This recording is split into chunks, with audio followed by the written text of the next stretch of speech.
Hello, everyone, and welcome to another episode of Healing Conversations. My name is Einab Avni. I'm an energy healer and an empowerment coach. And this podcast event is anything for anything.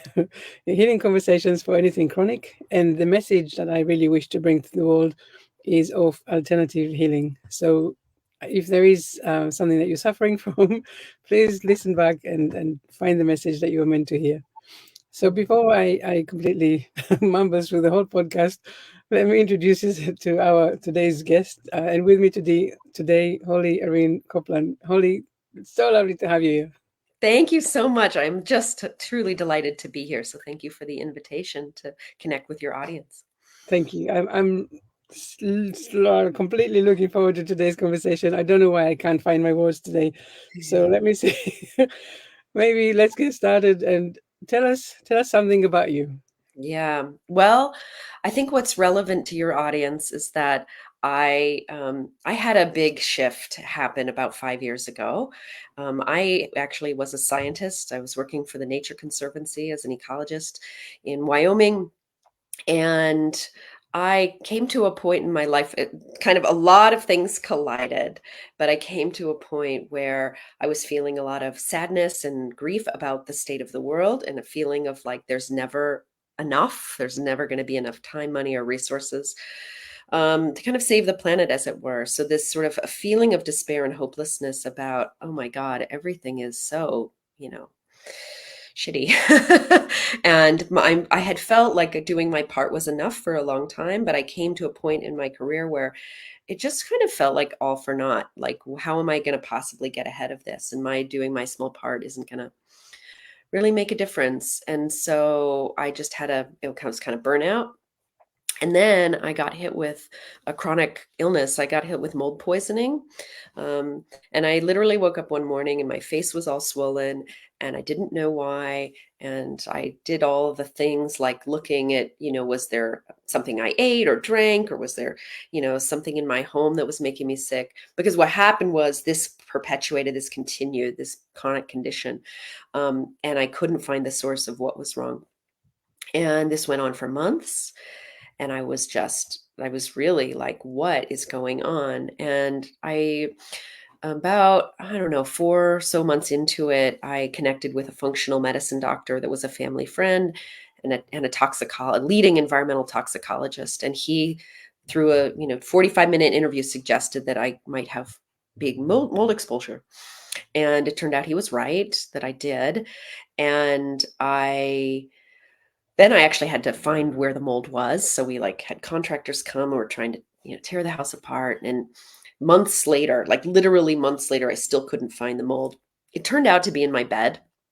And there was the way that the mold was, or the heat from my body heat had been collecting on the foam mattress inside. So I couldn't see this. And when we finally replaced the bed, like 8 months later, we found all this mold in the bed, and that was what was making me sick. And then I thought I was home free. I was like, oh, we found it. I'm fine. But then actually, my body, as I was clearing from it, started reacting to mold in food. So then, like, I have all this mold, exposure built up in my body, and my body, then starts reacting to mold in the environment. So I went on a long process of trying to learn to detox. I went to allopathic doctors who, told me that the mold couldn't do this. And, were literally telling me that what the symptoms I was experiencing, couldn't be caused by mold. Mm. Leading like allergy specialists, which was turned out to be completely wrong. It actually was what I had. And I, through a lot of alternative healing methods, through infrared sauna, through glutathione, through um, fasting, through energy work, I gradually over time cleared myself from the Mm. mold. It was a long road and it was extremely difficult. And in all of that, I found meditation. I found what I realized was that this healing journey wasn't just about the physical exposure, but what I came to believe and understand was the whole emotional component. And to finally move into a place years later where I realized that um, I and I believe like the mold actually was the catalyst that shifted my life from the job that wasn't serving me into my new work, which is a healer, be a healing practitioner and a coach and sound healer and all the work that I do. And so I came to actually see that that had come into my life to catalyze me into an entirely new path. So I flipped the story to, I must have called this in because this helped me transform my life. And so I really fundamentally believe that it may not be, it's hard to imagine when you're in the depths of a really bad illness that you might have called this in, but it's really important step to flipping the story to, letting yourself accept that the reality of what's there, and it being empowered, as I'm sure you know from your work, to flip the story to, I called this in, this is for my well-being, and actually empower, a place of empowerment and healing that I can control, if you will, that I can accept. It's a kind of surrender and acceptance, and moving into a place of empowerment. So all of that happened through, in large part through this mold exposure. Yeah. Mm. I like what you're saying there, because definitely this is part of what I always speak with my clients. I always want to know, how come that was the situation? How come the illness or the conditions, showed up now? And there is always, I mean, a lot of the time people really, they want to reject that. They really want to say, well, I didn't have a choice. I didn't call for it. I didn't, all of that. But slowly, as they're starting to, to peel off the layers, they really see that there was something in their lives that was out of alignment, and something that they would have continued doing unless this thing came about. So I'm really excited that you are sharing about that as well. Yeah. Um, yeah. Yeah, absolutely. It moves like to come to understand that, this speaks to the broader understanding that this all gave me about this being an alive, intelligent universe that is unfolding through us, that Mm. we are participating. It's a participatory universe that we are creating. We're in a great, like, grand co-creation with. And when you allow yourself to invite that possibility, that that's actually what's happening, then you shift out of victim mentality and into victor consciousness, into a place of empowerment.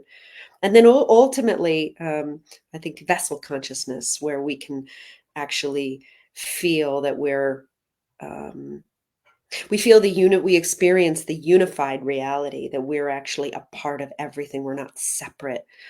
We aren't separate beings walking around in a separate body, even though that's how it appears on the outside, that we're actually all connected and interrelated. Um, but like you said, and the mold experience was like this, that in the thick of it, it was very hard. This, why is this happening to me, feeling was so strong. Yeah. Like, that, there was a lot of tears and anguish and pain around all of that. Why in the world is this happening to me? And I think, we can even, like, we don't need to even push that away either, right? Like, if that's where you are, then actually it's okay to just be like, that's where I am right now.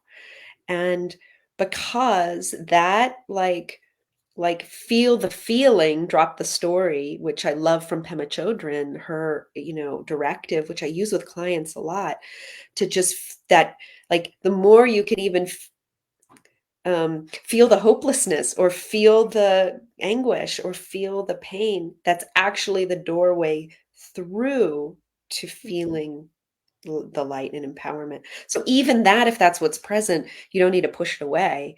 Actually, the doorway through is to, like, just sit in the stew of what's there, and let yourself feel it, and know, like, that this too will change.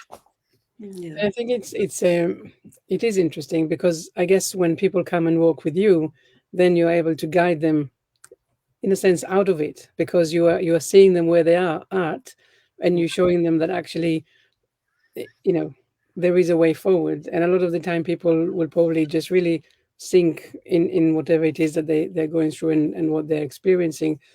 Of course, we know that when you are in pain and discomfort, that's the only thing you can concentrate on, really. That's right. So all of these things kind of come up.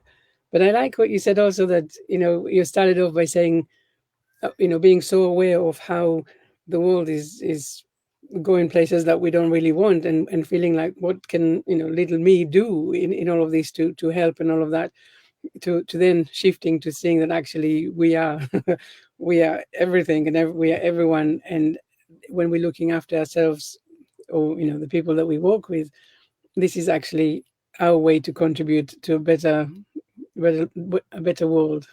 Yes, so true. And I to build on that, I realized and found that the pain that I see or saw in the outside world, all the environmental, for me, because I was an environmental activist and working in that, all of the, cut forests and the, whales being entangled in, the plastics and all the things that caused me so much grief, that I had to, in order to move through this, I actually had to feel the wholeness.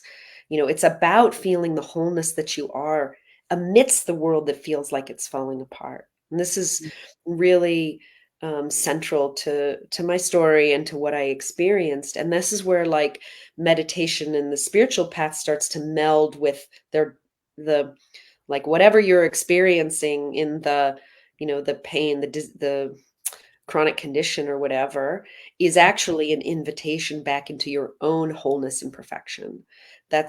It's actually working very hard to help you land in a place of wholeness and your own perfection.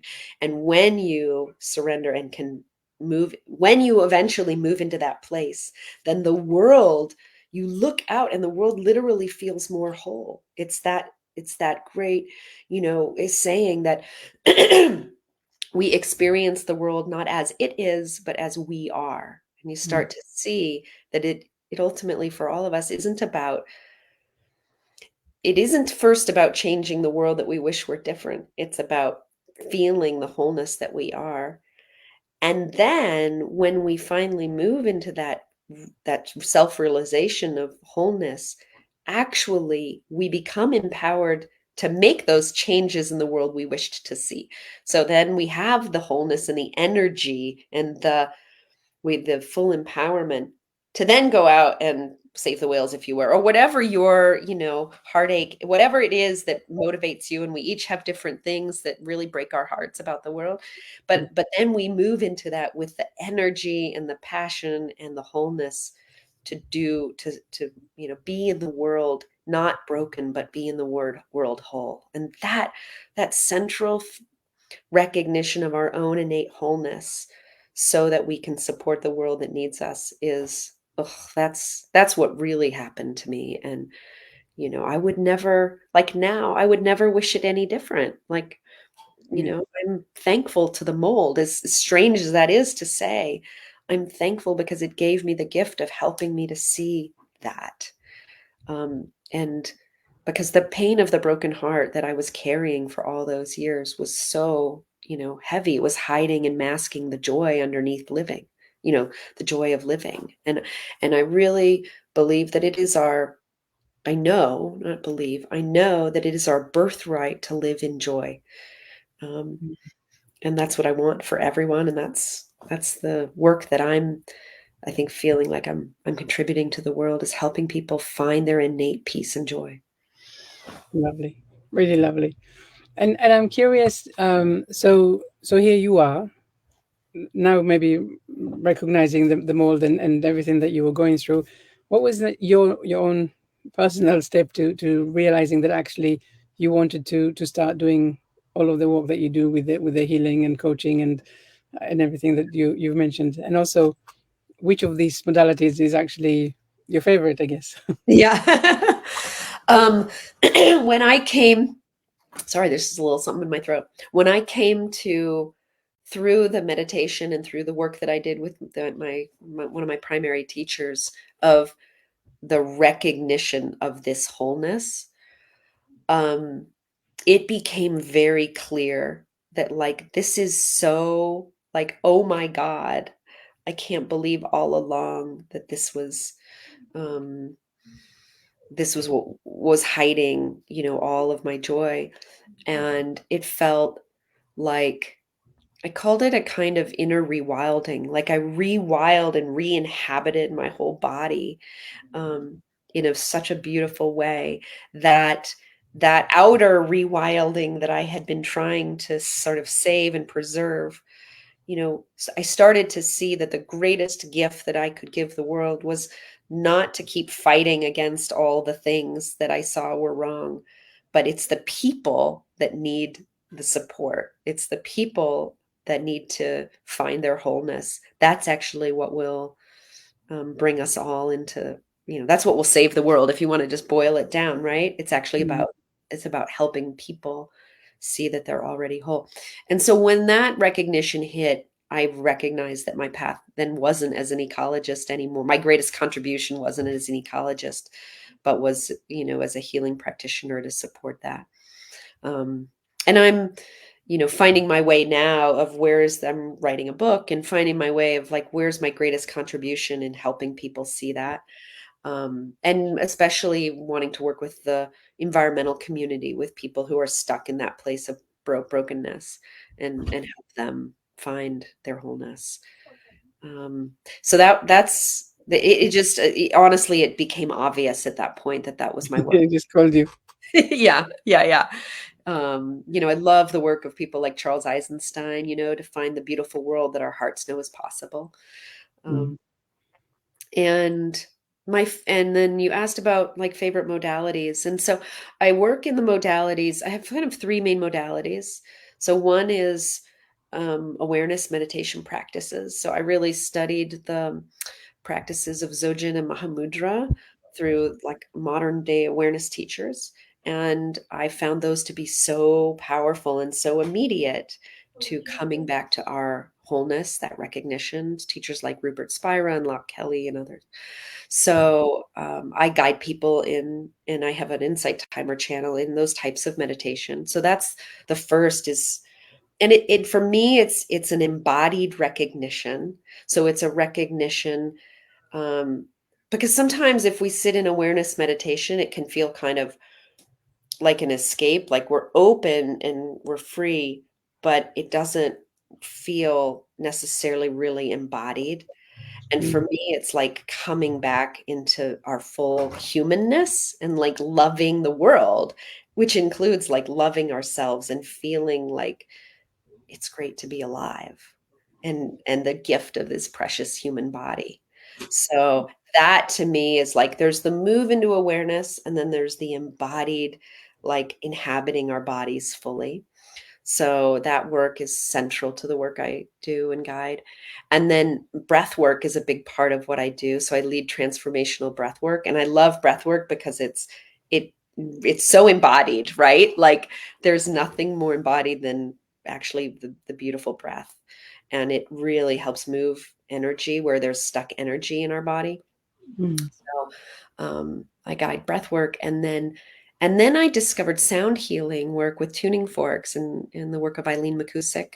So I'm a Biofield tuning practitioner and I use tuning forks in people's fields, their energetic fields, to release stuck patterns. So I do believe and in my work my experience is absolutely that we store our traumas in the field as vibrations in the field, and a very beautiful way of releasing. There are many modalities, but my primary modality is to use tuning forks to bring the field back into alignment to release those stored traumas. Yeah.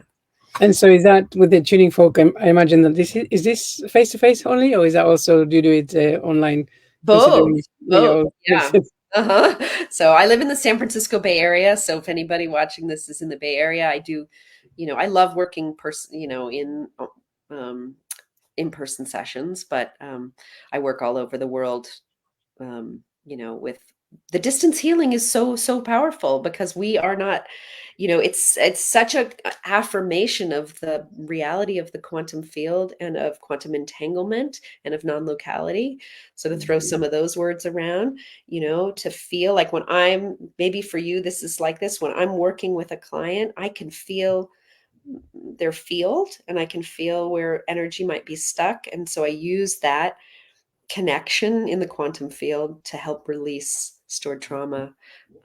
It's super powerful, and it is a, like, for me, a day-to-day confirmation that this is real. This isn't made up stuff, even though, by God, it feels wacky as all get out to be putting my tuning fork in somebody's field that's thousands of miles away, so the scientist in me is like, is this really possible? But then when I feel their field and I can feel the energy, and then they feel that things have shifted, it's like it's working.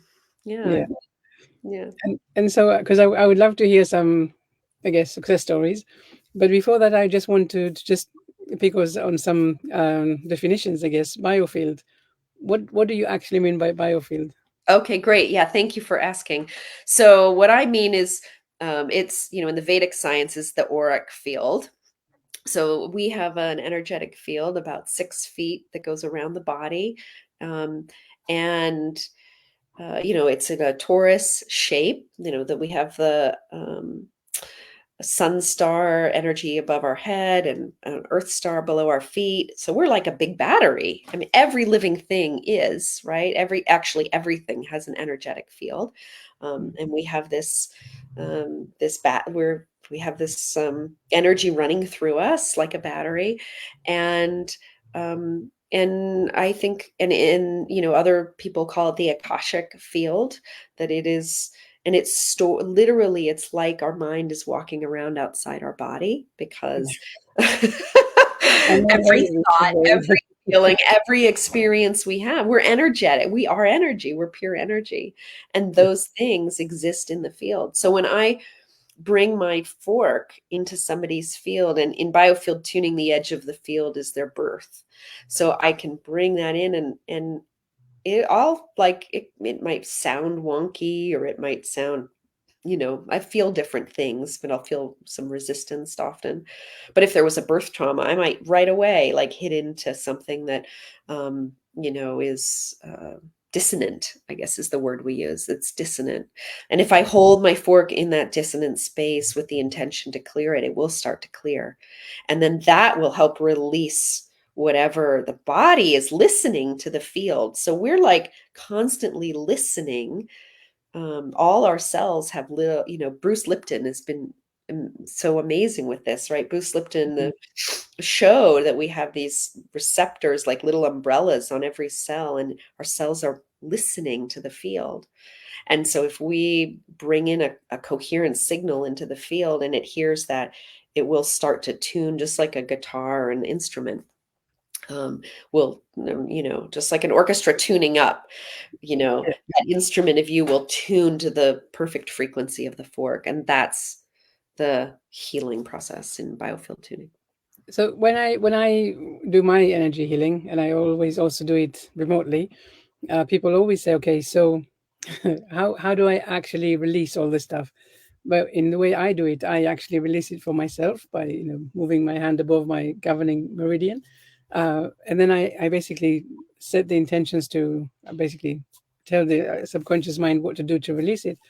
And when I say to the person, they will release everything later on when they drink a lot of water and flush it out of their system. Yeah. How does it work in the work that you do? Yeah. Yeah. So I do that as well, in terms of, I always tell them to drink a lot of water afterwards, that will flush, and take a salt bath, because that helps clear energy as well. And in biofield tuning, what I do is I instruct them just to keep breathing and send anything that's not, that's they're releasing down through their feet, and let it compost back into the earth. So we use the earth channel to release, whatever energy is being released. And yeah, it seems to work. Yeah, yeah, Yeah, right. It's like it's in the conscious mind can't really, it's hard for something that we absolutely, we can't see with some people can actually see. And Mm. I've worked with people who, I worked with one woman who, while I was working in the field, could see the energy shifting, um, Really. which was so brilliant. But most people can't see it. Um, but often they can feel it, they can feel the energy moving, which is a great, for Yeah. me, I don't see it, I feel it.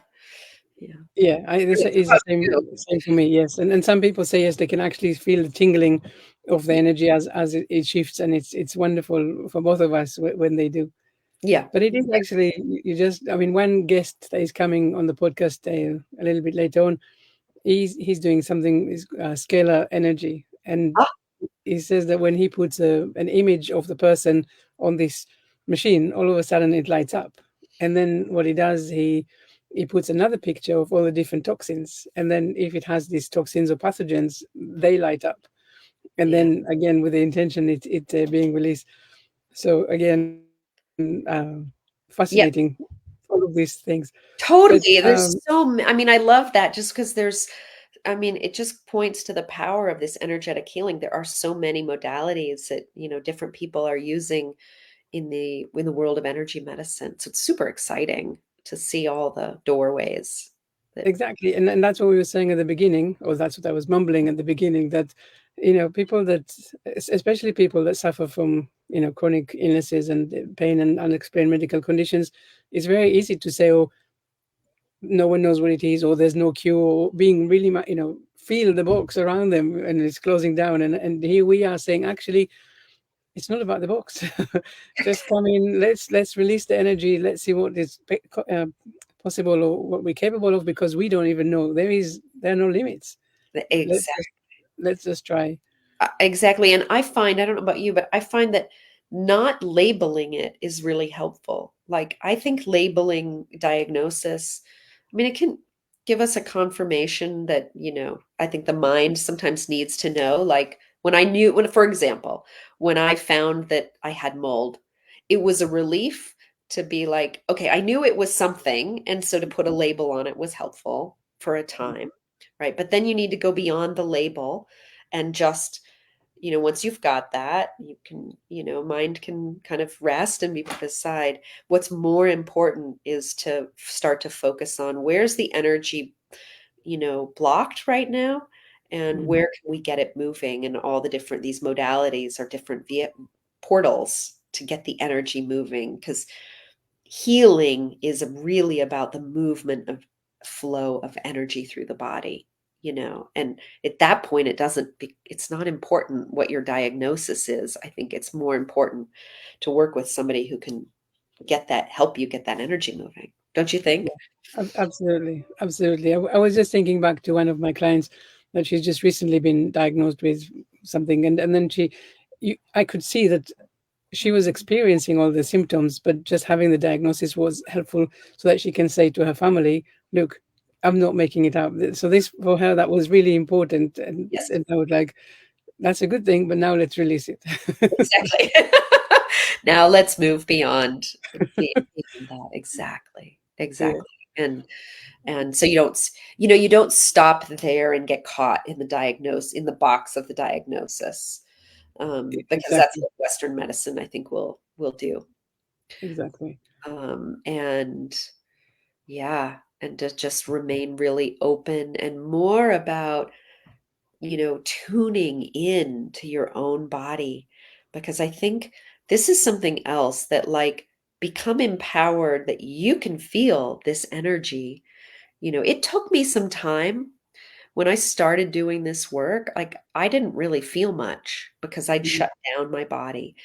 And what I learned in the work that I did and with the teachers and the meditation was to start to feel, like, very gradually but slowly, like, feel the channel of energy in my body, start to be able to feel my crown tingling, so mhm. that, like, the energetic body started to become a real thing for me and not just a made up thing. So no, I think everybody to know that you have the capacity to feel it, but it's subtle. And it's like we have to get beyond the level of the coarse mind into the world of subtle energy. And we all have that capacity, but it's like we have to just start to set the intention to feel the subtle energy, like feel behind your heart. What does that feel like, that space? Does it feel open and clear, or does it feel like there's a wall or blocked? You know, Same with the back chakra. These were what I find in the work, the energy work, like the back chakras are usually closed down. We've closed those down because it wasn't safe to feel. And so as children, from whatever, wherever in our lives, it wasn't safe to, our love wasn't received.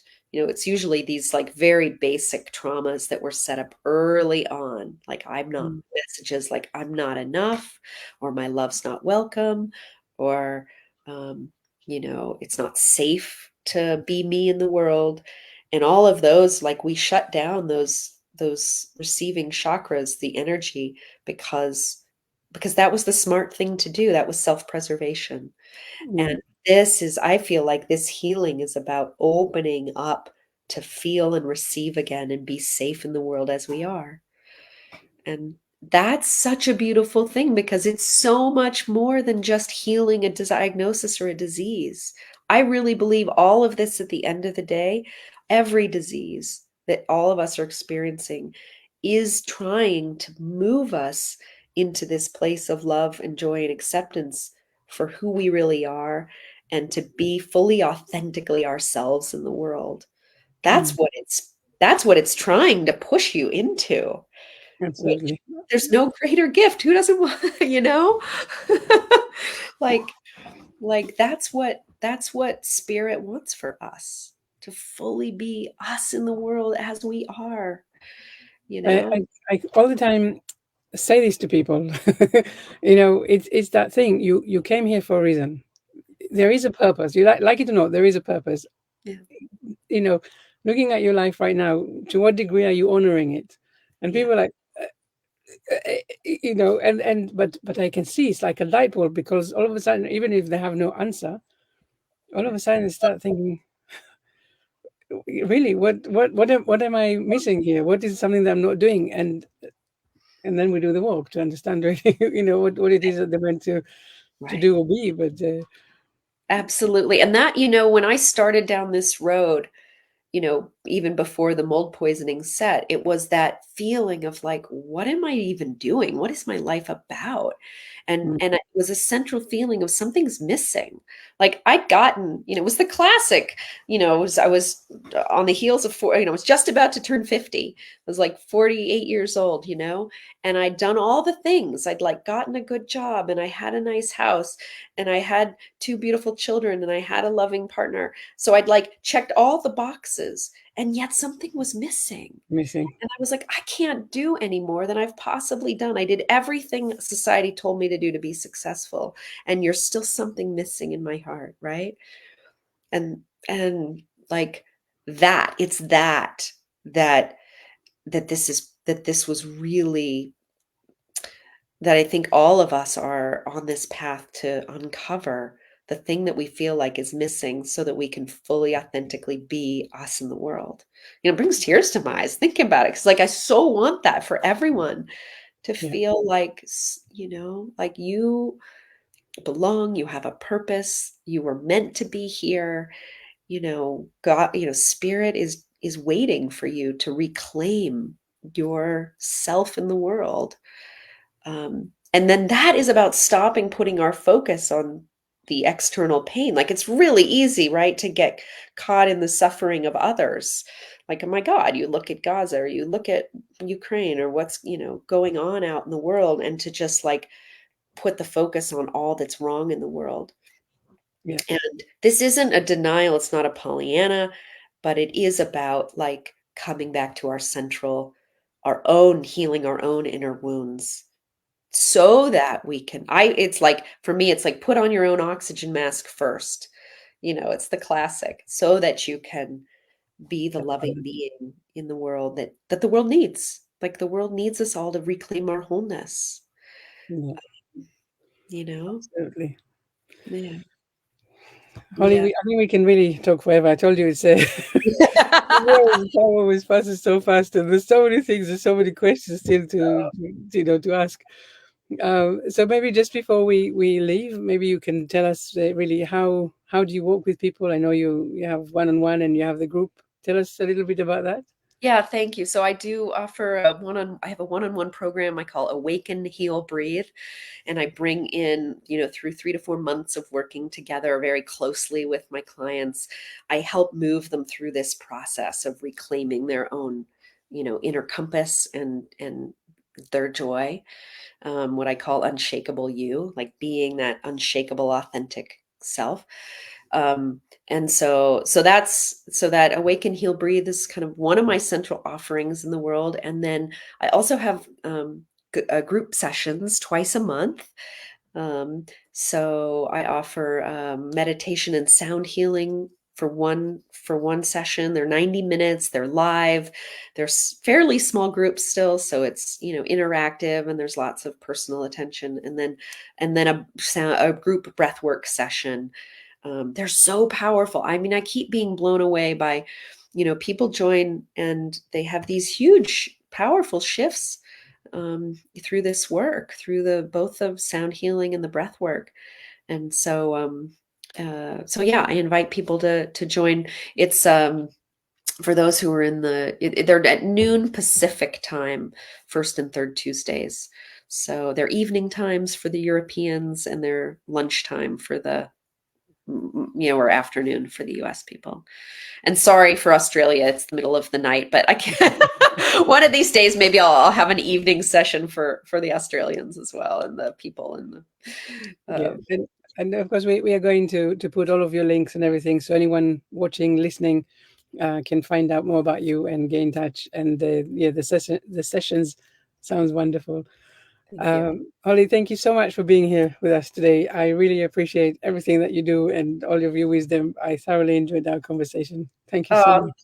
thank you so much. I really, really enjoyed our conversation too, and being here. So thank you for the invitation. And I just send all my heartfelt blessings and love to all of your audience, and just leaving you with a message of hope, and like, joy is your birthright, and spirit is waiting for you to reclaim that.